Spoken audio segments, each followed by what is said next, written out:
And now behind the scenes on the making of Terminator.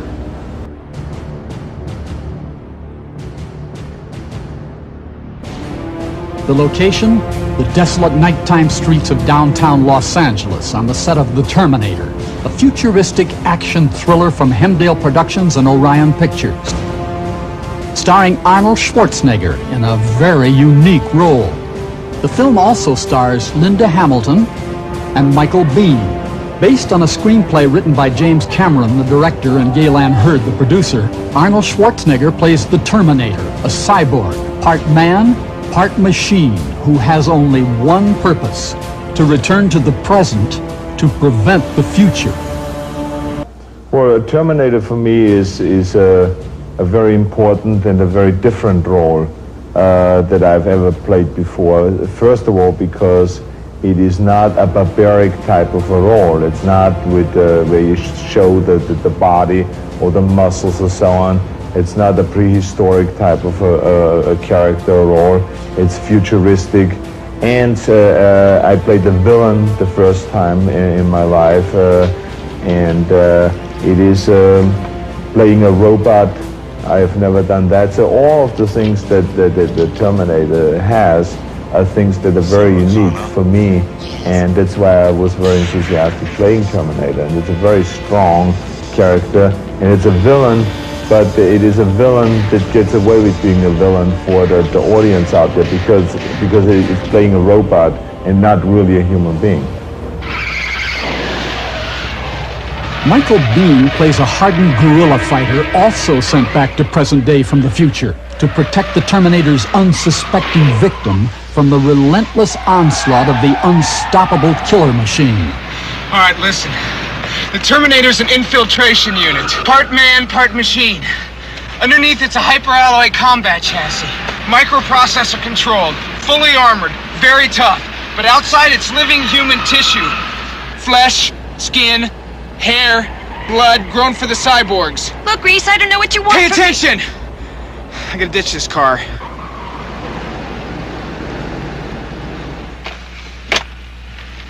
The 600 series had rubber skin. We spotted them easy. But these are new. They look human. Sweat, bad breath, everything. Very hard to spot. I had to wait till he moved on you before I could zero him. Look, I am not stupid, you know. They cannot make things like that yet. Not yet. Not for about 40 years. It's a science fiction action thriller set in the present day, but it has a lot of futuristic overtones, and it involves time travel in the sense that the good guy and the bad guy are both trying to change history. The pivot of all this action is a girl who has no concept when the film begins of what her life will mean in the future. She's a waitress.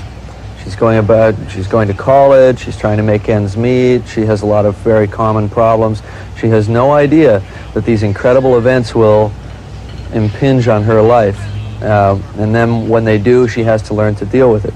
And without giving away too much, basically her existence will have a significant event on all of world history in the future. And there's a tremendous desire for one side to have her removed. So they send back the Terminator to terminate her. She's targeted. And the good guys send back their man, and they can only send one guy. So he's got to go up against the almost impossible odds of trying to stop this machine, which cannot be stopped. Arnold, as Terminator, cannot be stopped. As with any science fiction thriller, special effects play a vital role in the visual excitement and success of the film. And Emmy Award-winning Stan Winston has really devised some unique makeup and special effects for Terminator based on sketches given to him by director James Cameron. Creator of Terminator effects, basically, is the title. My involvement is that I've basically the head of a large and extremely talented crew that have built and sculpted and put together this initial concept of gyms.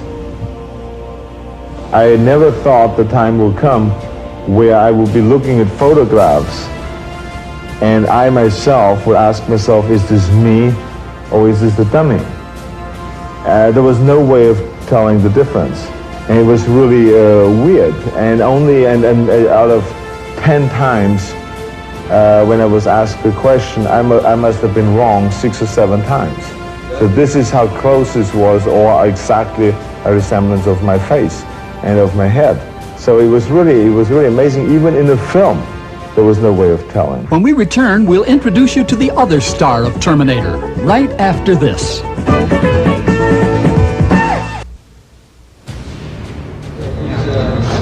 Meet the other star of the Terminator, a 200-pound electronically controlled robot created in the mind of director James Cameron. Built and designed by Stan Winston, the robot stands 6 feet 2 inches tall and has over 1,000 chrome-plated moving parts that were handcrafted by Stan and his staff. Building this mechanical marvel took almost a year from the original idea and initial drawings. Stan and his crew prepare for a scene where the cyborg has been injured in a fiery explosion. Now, this will be the first time the Terminator robot will be tested and filmed in a scene, so everything must work as it was designed to. A final test of all the moving parts are gone over. Stan and his crew must simulate for the cameras that the robot is walking with a limp.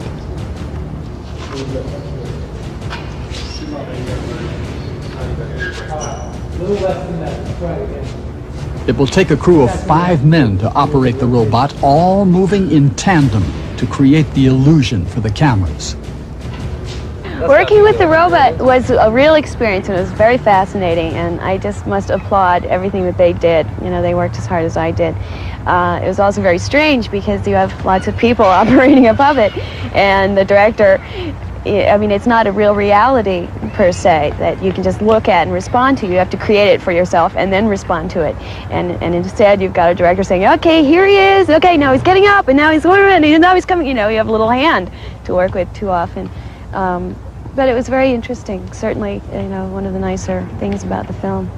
Terminator, I must say, out of my career of a short 15 years, is the most exciting project that I've been involved with, and I hope will be extremely successful. I think it's going to be a lot of fun for everyone to see, and I was extremely fortunate in that I had such an amazingly talented group of guys to work with, whose names will remain off the screen, and no one will ever know who they are because I'm taking all the credit. It really tested everything that I had. I felt completely exhausted when it was over. There was also a level of belief that was a little bit scary because we were working nights, 10 weeks at least of all-night shooting and coming home at dawn and trying to sleep, and it just wears down your spirit. So that by the end of it, you know, I just was so sort of caught up in really believing it and just undone by it.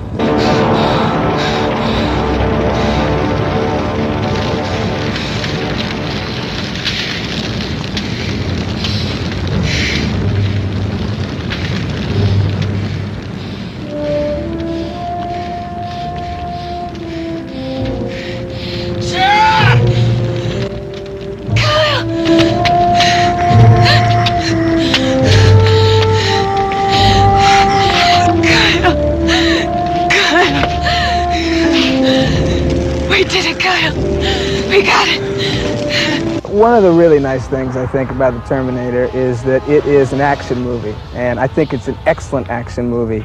And I think James Cameron is really good, very talented young director. I think he's going to be a big star. I think he's very talented, and I think he really writes action well and directs it well. And so it's a good action picture, and so I think people should see it, and a lot of people see it just for the action alone. But on top of that, Linda and I's relationship in the movie gives us a chance to stretch a little bit and work as actors, not just running away from a robot. It's not what the movie's about, running away from a robot. It is, but at the same time, there's a good story, an excellent story here, you know, the Terminator, and it gives us a chance to play a lot of very good scenes as actors. I came across time for you, Sarah. I love you. I always have.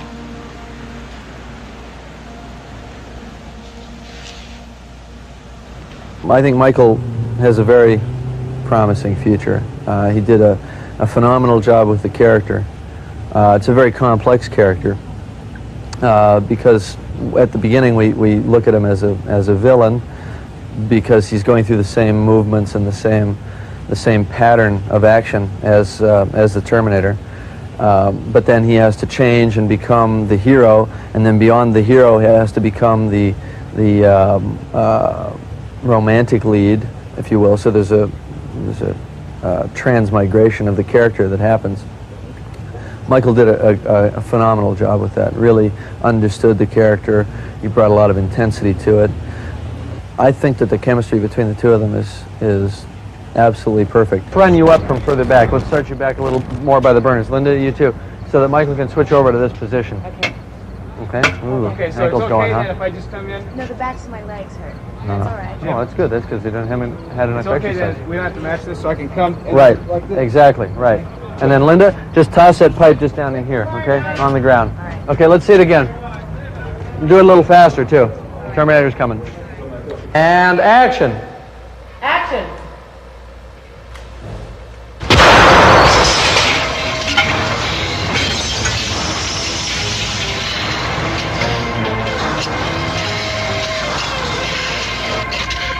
Cut.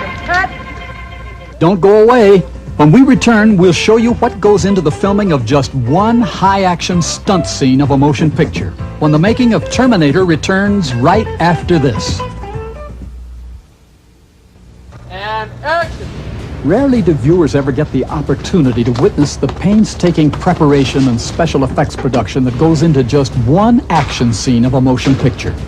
We're about to show you, in capsulized form, the production efforts of over 50 crew members during 2 nights of shooting for a scene that will last approximately 90 seconds in the finished film.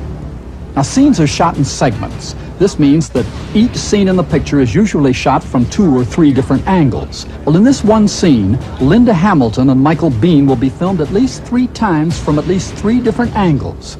And who said being a movie star was fun and glamorous? Well, the scene in general consists of a chase on foot down an alley where the guy and the girl are running from the killer cyborg from the future, and presumably he can gain on them because he's faster than they are. So the hero's got to come up with something fast. So he uses his shotgun to blow up the gas tank of a car, which creates a sort of wall of fire, and he jumps in his car and starts backing up, and Arnold's character, the Terminator, comes leaping through the fire and punches through the windshield to get the girl. And roll sound! 107, Charlie, cover mark, AMC, camera mark. There we go, and action! Get in, Ken. Cut. As you can see, every precaution is taken to ensure that the fire created by the special effects team can be easily controlled. Almost every major motion picture today which incorporates hazardous stunts uses stuntmen to double for the star. Well, here, stuntman Frank Orsatti doubles for Arnold in a fiery leap to the hood of the moving car.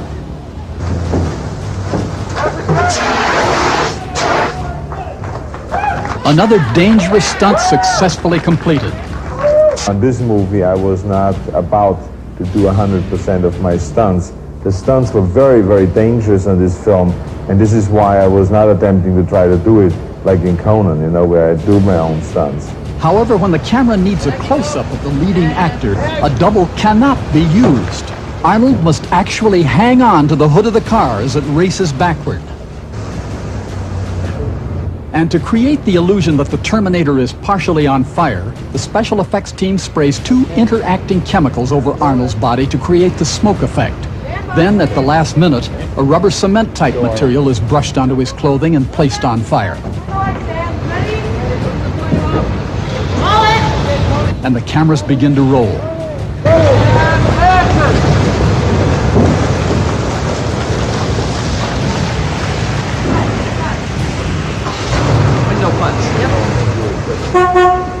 Then there are illusions that even Arnold's massive strength can't create. Now this is when the mechanical effects team, headed by veteran Roger George, is called in to create movie magic. He's also in charge of creating the fire and explosions in the film. Jim and Roger discussed the operation of a specially designed pneumatic arm and fist that will be used for the first time in a motion picture to create the illusion that Arnold is punching through a windshield. Everything must go right on the first try, so the stunt is rehearsed and timed over and over again. There's no margin for error. Timing is everything. One miscue by Arnold or any of the crew would mean that the scene would have to be shot again, and the windshield in the car would have to be replaced. A very costly and time-consuming process. I've seen things where windshields have been broken, and I've done it with breakaway glass, and I've never been satisfied that it looks right. And we had to play several consecutive scenes after that with that windshield in view, because that car then goes out into a car chase, and it had to look like a real windshield had been broken. So I talked to some special effects people, the mechanical effects people on the film, and we determined that we had to use a real windshield. So the question was, how do we generate the force to get through a real windshield on camera? So we built a steel fist that weighed, I don't know what it weighed, 15, 20 pounds, something like that, and put it on a pneumatic ram that had 300 foot-pounds of pressure behind it, and set it up on a rig. Now, unfortunately, the rig was not mobile. It couldn't be moved at the speed that I wanted the car to be moving, because the car is in motion. So, you can create the illusion that the car is moving by moving the background. So that's how we wound up putting 45 feet or 50 feet of brick wall on the side of a tractor trailer and moving it the opposite direction by the car with a fixed camera. The illusion works quite well. You really believe that you're moving with a moving car at the moment that it takes place. And then, of course, we put Arnold in front of the hydraulic ram, pneumatic ram, and we have the illusion that he punched through a windshield on a moving car. Turn the E-fan up. You like? Action high.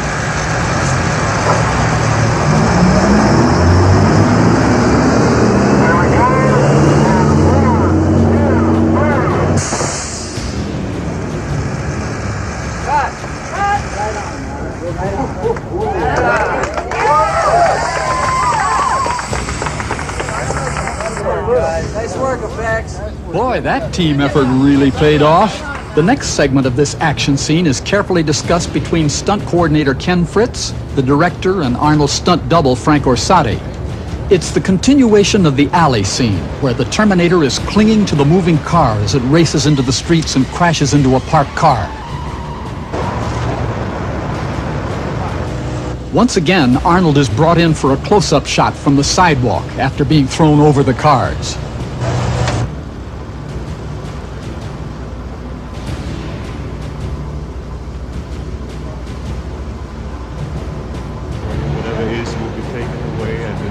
Don't look at him as you slam his Oh, yeah, head. absolutely, You're yeah. already thinking about how you're going to get in Into and the what you're car going and to using the car as an object for the next move, yeah. Exactly. Yeah. Exactly. A discussion with Jim, Arnold, and the actor playing the police officer takes place to rehearse and time out exactly the physical assault on the officer in the film. Special padding is placed under the outer clothing of the actor to avoid injury when Arnold slams him into the door. Back and you go like this, yeah. Like that. Then I can go in. Yeah, and that throws him well clear. Exactly, That's what yeah. out there. Absolutely. And now that you've seen what goes into the production of just one 90-second action scene shot over a 2-night period, let's take a look at the completed scene as it appears in the actual film. Cut.